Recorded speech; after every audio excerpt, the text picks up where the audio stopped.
Hello, happy Saturday, February 1st, 2025.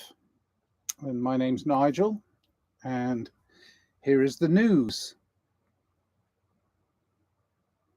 Hmm. Hmm.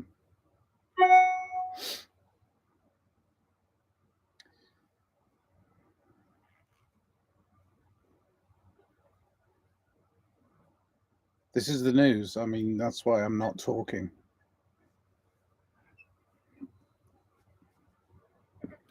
There.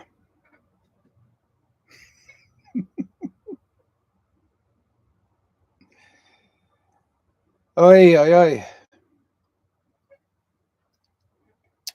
So on a micro level, very tiny my world level, I'm dealing with a lot of things that are happening in this bigger picture, external to me,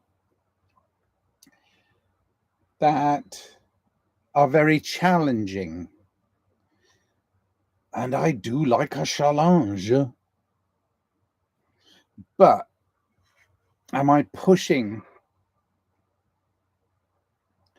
the challenge, or is the challenge pulling me, So here I meet it in the here and now.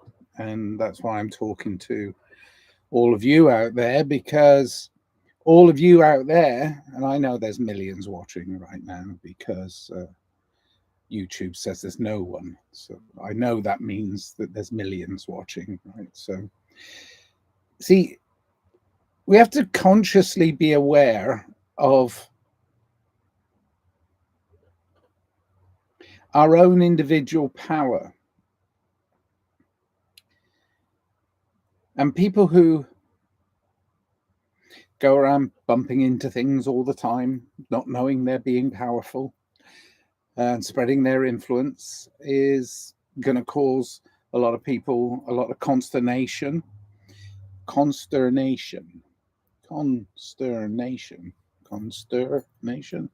Anyway, so some people use chaos magic,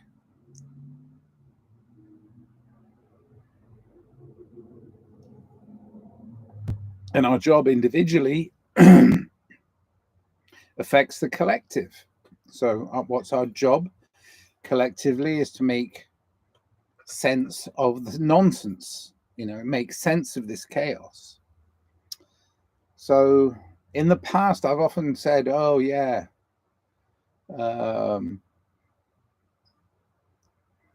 why would some groups of people in history, I'm going to name this group, you can do your own research, find out what you want about the Freemasons, but why would their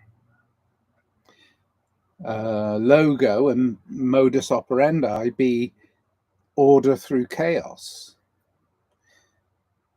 And why is that a bad thing? Well, it's a bad thing because they also create the chaos. You see, they purposefully go out and create chaos by doing things secretly behind the scenes that provoke people to be in a chaotic situation all the time. And then they have to find their own order through chaos. But by not having the knowledge, they are unwittingly being pushed and pulled. So what do you do about it? Sit back and enjoy the ride? No.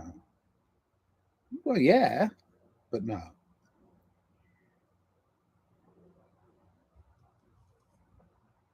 So there it is, the duality. Do you sit back and enjoy the ride? Yes. Do you challenge the ride? Yes. So it's there's a flip side to everything. This is a duality. And this duality is where we make sense and bring it into the middle as human beings and understand it to be our truth. But it's just a belief. Our truth is a belief. It's based on recognition of your own power. Recognition of your own power. Now, can you go out there and use that power and wield it without responsibility? No. Because you're just playing the game and then creating more chaos. See? So it's so actively, what can you actively do? Well, you can start by being kind. Right. So when I asked somebody to be kind today, they went into a full-on tirade of don't you tell me to be kind. Why are you blah, blah, blah, blah. You know I come from kindness. Don't you understand that this kindness is always in me? I've always been that.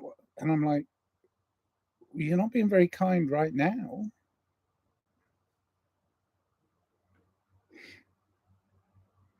Patience and understanding, inner standing, whatever you want to call it. Empathy. So it's very frustrating sometimes meeting that duality for the first time when you've had a single-minded approach to life.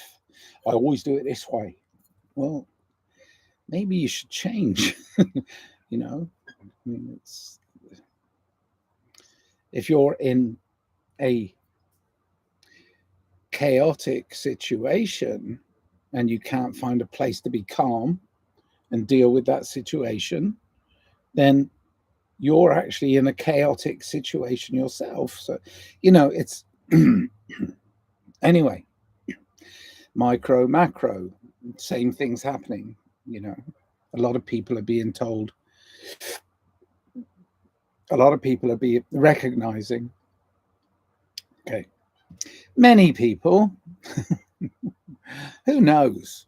I think there are people out there that are recognizing for the first time that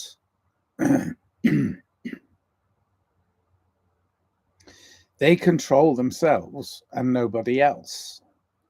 They have influence on others, but they control themselves, but they can't control others. They're understanding for the first time they can't control others because others have different ways of seeing and perceiving and believing their way of life. And we can't be somebody else. They're all taken. You know, it was a great quote from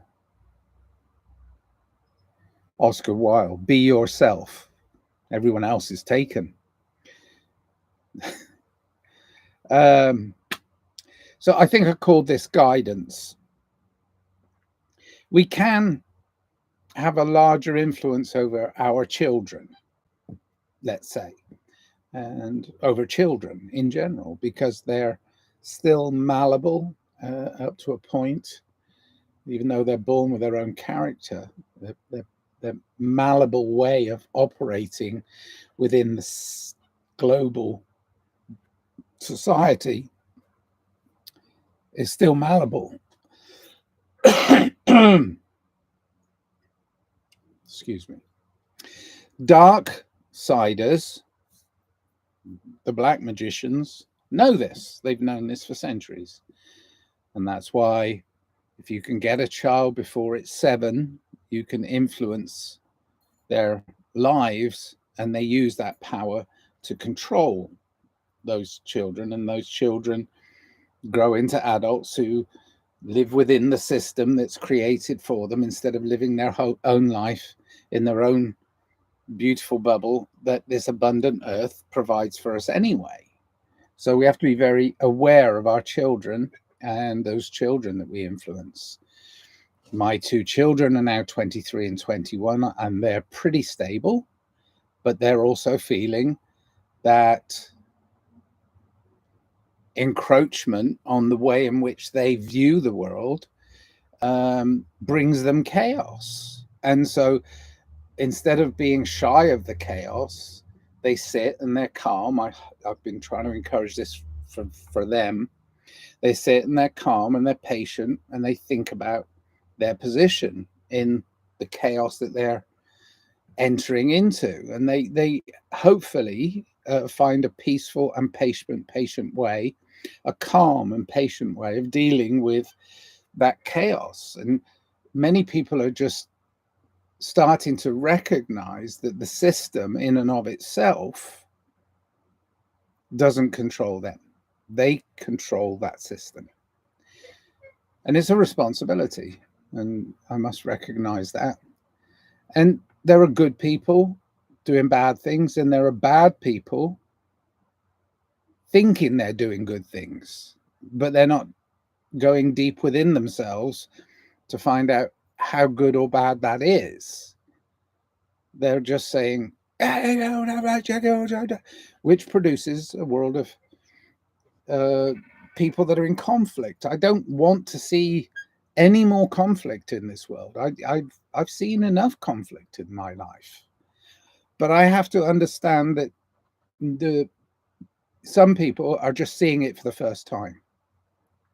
So I'm patient with them, and I'm calm most of the time. But there are some people that constantly prod and poke, and you're like, you'll get it eventually. You know, it's like teaching somebody to ride a bike. Some people, you just put them in the saddle and, you know, they hold on to the handlebars and say, now keep your balance and, you know, push the bike. And some people go first time, like, got it. Others fall, you pick them up, they brush them off, put them back on the bike, and you explain balance again, and you say stop and start. You know, you have to go more in depth with, and that's okay too. But you just have to be patient and calm. When you're teaching anybody, be patient and calm. And are we all teachers? Well, we all have influence on people. So yes, we're all teachers. We don't need certification to be a teacher. Being a parent is being a teacher. Being a friend is being a teacher. Interacting with anybody is being a teacher. Take it seriously and have fun with it. Both. All right. I have a visitor. Hello. Hello. Not a child like that. His level of autism is a firewall for his mind. Yes. And it's self-protection in some ways too, which makes him what I would say a golden child, because he can't, something in his mind, his brain is creating through his autistic self his own world that he doesn't really want to enter into the chaotic interaction, even with his mother or father or brothers or sisters or anybody. His world is his world. But we're all like that, really. It's how much we can tolerate. And we don't, and we either allow it in or we don't allow it in. And you know, bless you, my friend. Michelle, he doesn't allow that in, and that's okay, because the one thing he can feel that he's held on to, because he was born with it, is unconditional love from his mother. So he loves you, and you love him with all your heart and soul, and I know that. How do I know that? Maybe I'm like Nate. Maybe my bubble's a little bit bigger, but maybe I'm like Nate too.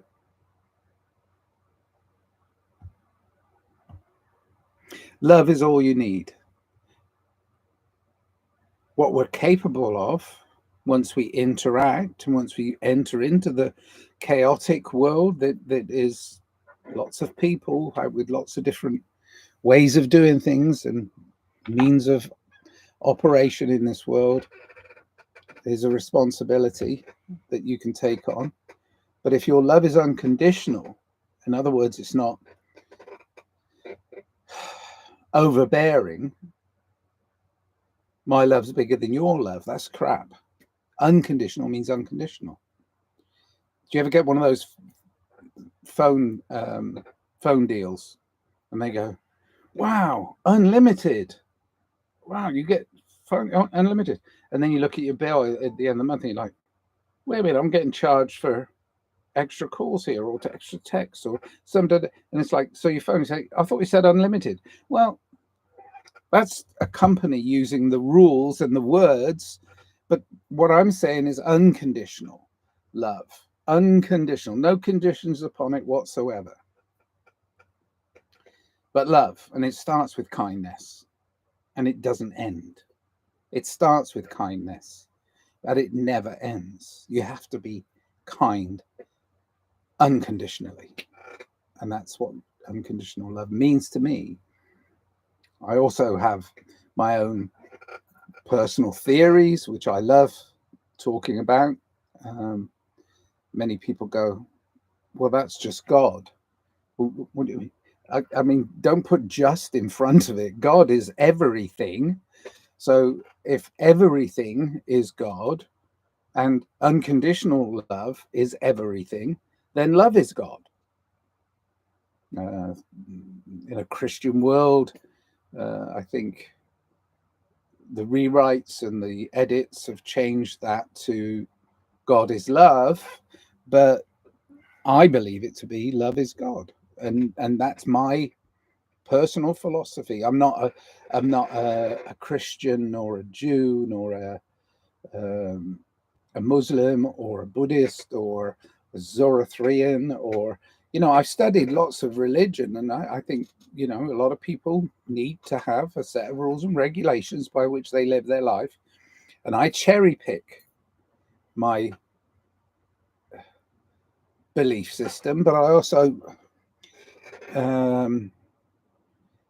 try to understand how that's affected mankind in general, how that's affected my individual growth, growing up in the Western world with Christian beliefs.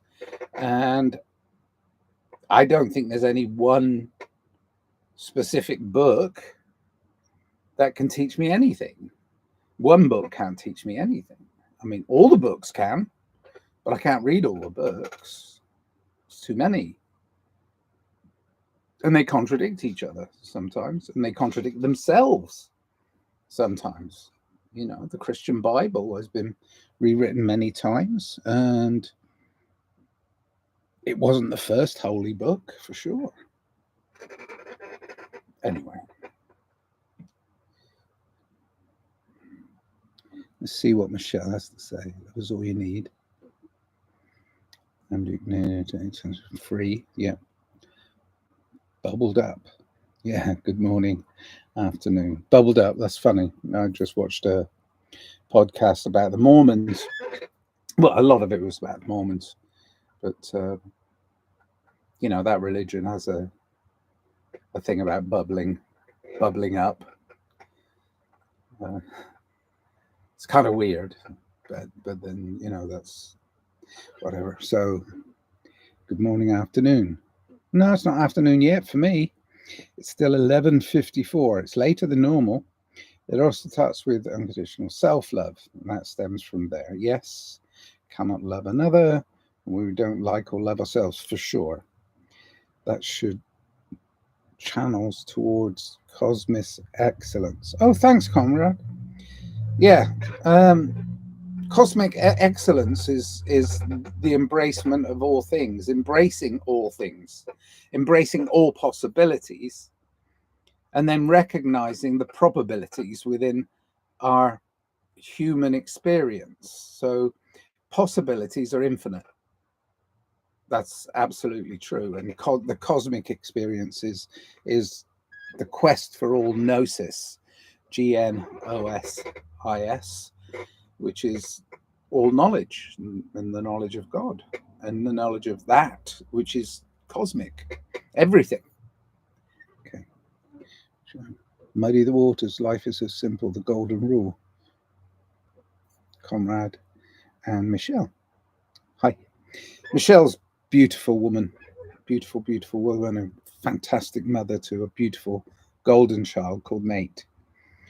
Anyway, yeah, so my chat wasn't early this morning because last night and earlier this morning and all through the night really was a lot of in real time. The thing, a lot of my friends are using, yeah, but you've got to think about it IRL. Well, in real life. This is real life.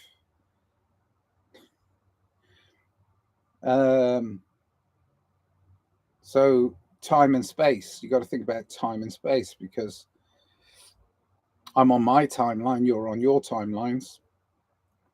And if I'm in real life, then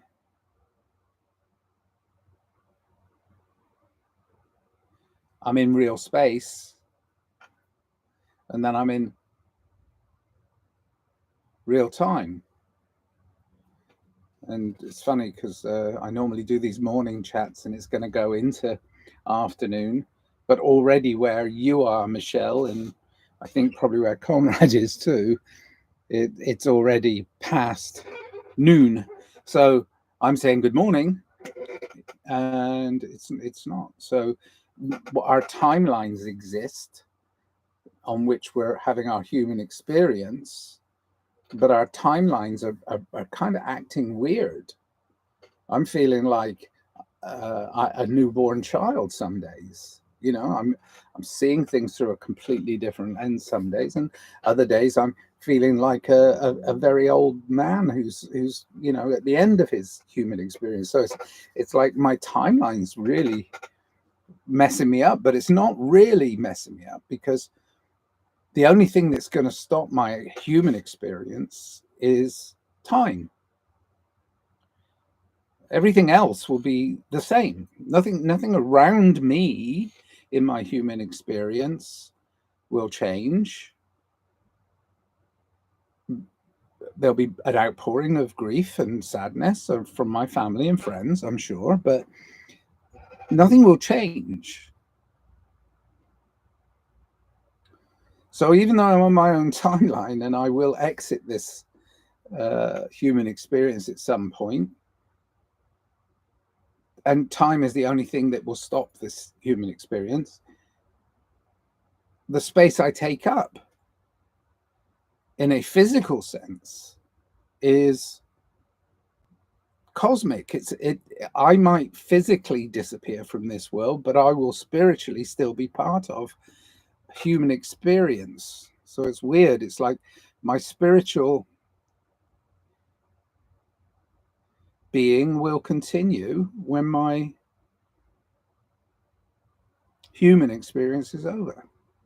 And it's a concept. It's conceptual. It's not real because it's not been done yet by me.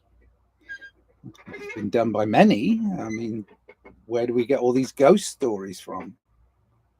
Maybe it is real that some people can revisit certain aspects of their life, or, you know, friends, loved ones. Who knows?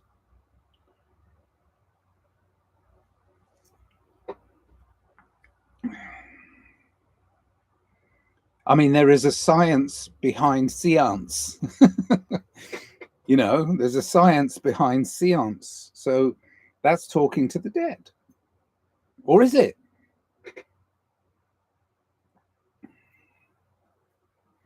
I believe there's magic at play. Of course there is. Magic in this world.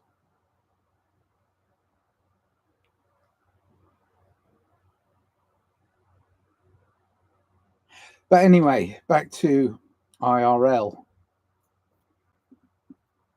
I have to interact with people today. And I'm interacting with some people who are going to be at different points on their timeline. And I have to accept with patience and with calmness the fact that they can't see it like I see it, even if I'm dealing with a current time situation for one person that I love in my life, one of my children. can she see my timeline? Can I see hers? Well, yes, and I can influence her to a place with my human experience. But I have to take full responsibility for that, because I don't know if I'm here or there or she's here. I don't know. I can reach out and have influence, and I'll do that today. But it's been a very challenging situation for me personally. And I can rise to the challenge. We have to rise to the challenge of helping those that need help. And that's important. Getting too many peripheral nonsense things. Time isn't even real, all illusory. Yeah.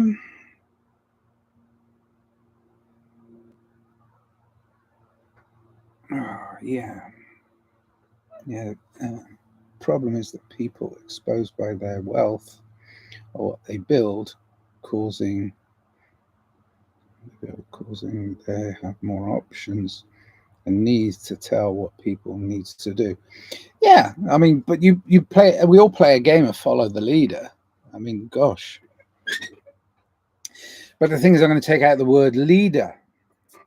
We're all following history, and history is, I mean, our knowledge of human history is knowing that we're creating history right now.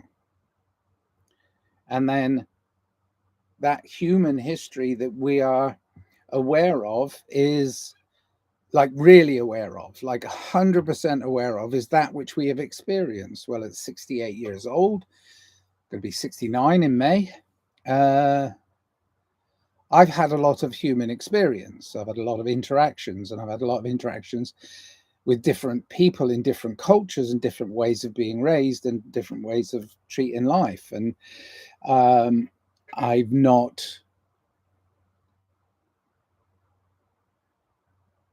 come to the end of my understanding of my own personal history, because it's still growing. You see, it's constant. But the weight of human history is showing us that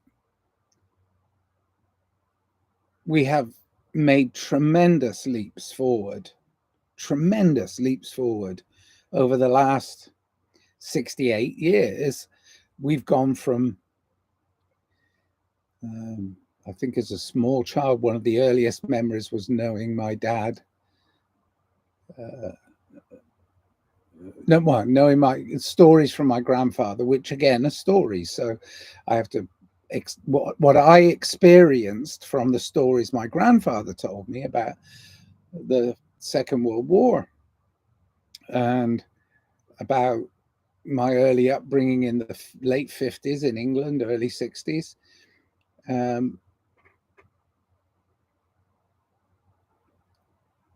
Culturally, Britain was still rebuilding in the 50s and 60s from the Second World War. So it's like, if we're going to get real, and I have to look at that and know that it was a rebuild, but it was a rebuild by the same controllers of the previous existence, which started the Second World War.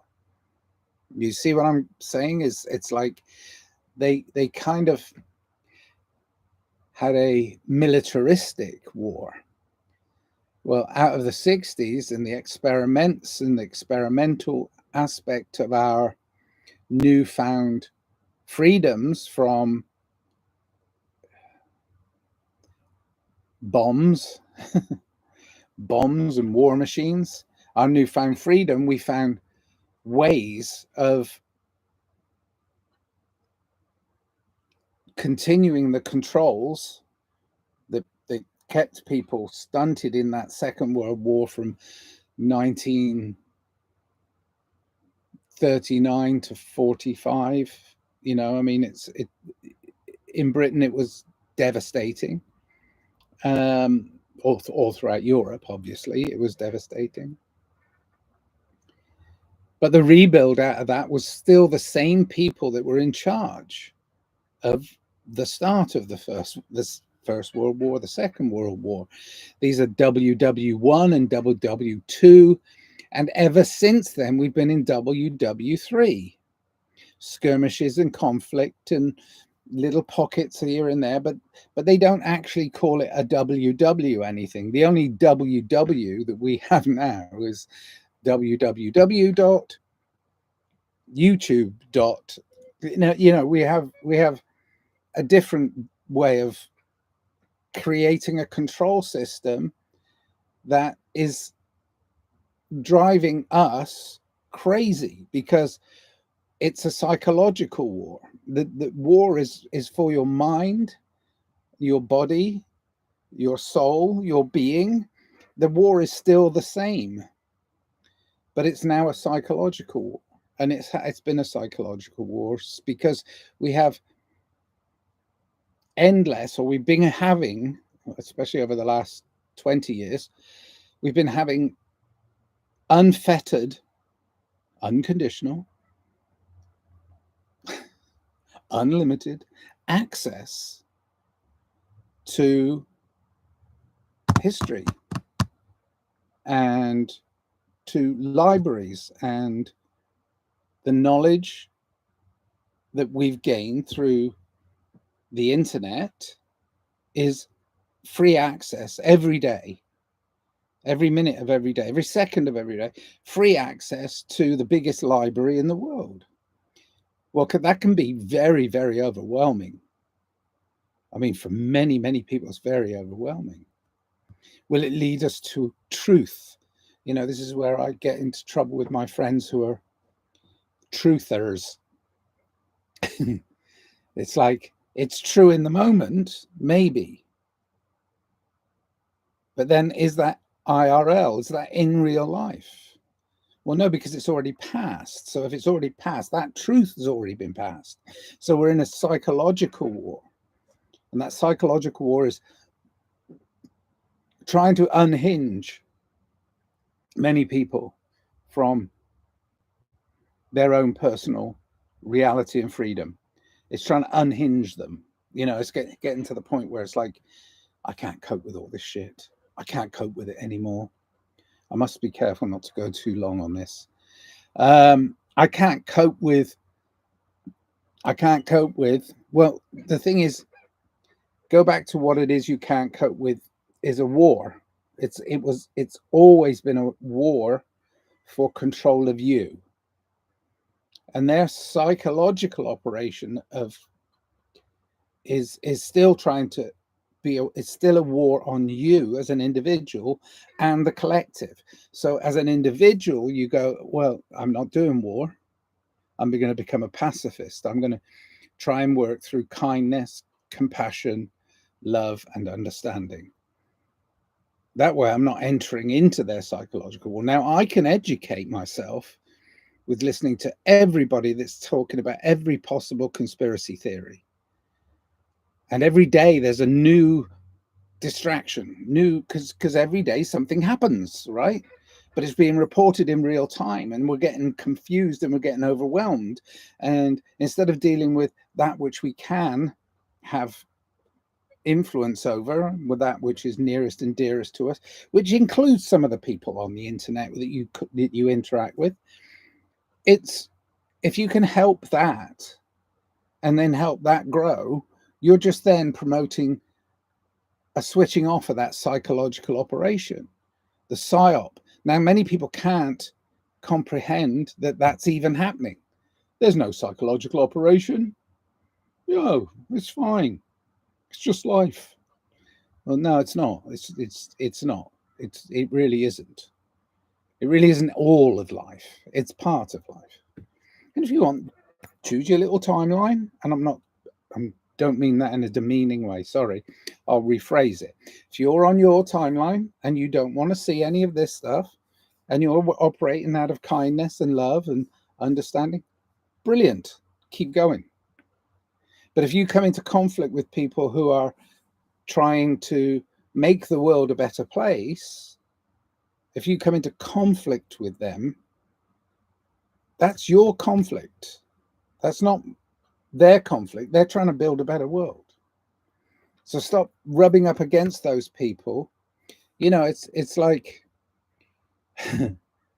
I was building something once on a film set, and I knew what I was doing. I was very well aware that there are different ways to do everything, right? But I'm doing it, and I'm the person who was hired to do the job. And this guy comes up to me and he says, "I don't think you should do it that way. I think you should do it that way." I said, "Well, yeah, it's okay. Thank you for your advice. I truly appreciate it, but I'm going to do it my way." And then he went off and told the producer, and the producer came over to me and said, "Why are you telling that guy that he doesn't know what he's talking about?" And I said, "I never said that to him." But you see here where it goes. We get this miscommunication, this purposely is how things get out of control very quickly, because the words we use are not coming from a place where you're calm and patient. You're actually just doing your job and doing your thing, and that's great. But somebody pokes in there and starts criticizing it and just saying, "You can't do that, you can't do it that way." And you're like, well, you're preventing me from doing something that I believe is better, because you're criticizing it in a way which is slowing me down. And it's not that I'm in a mad rush to do this, but I would like to get this finished. And so I have to watch my own patience, my own personal patience. My patience has to deal with inquiry, and I'm okay with inquiry. I can sit down and talk about everything all the time. But there's going to come a time again that I'm not able to. So what have I got to give right here and now? Guidance. And this is what I started with. I can give guidance. And I'm a guy who can dance. Guidance. It's a guy dance. That's who I am. It's the dance of life. And we have to dance through life. And we do. And I love you all. And I wish that we could all live in a place of harmony instead of discord, a place of love instead of jealousy, hate, all the negative emotions.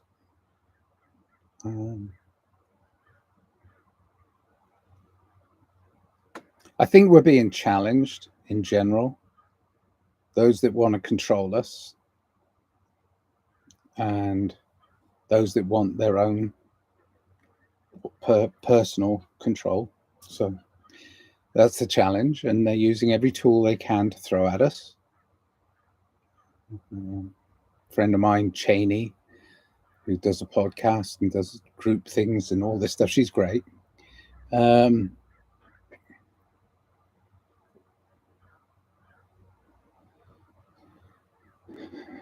She was talking about everything and saying, yeah, it really boils down to fear versus love. And she's correct. The opposite of fear is love. And it's not hate. But you've got to understand that the powers that manipulate you use fear in order to derail you from your love boat, unconditional love. Can't sink the boat. It's not an iceberg. It's a piece of ice. Just melt it with your love. I love you too, Michelle. Being on more, no one can say I won't do it. Nothing changed except locale.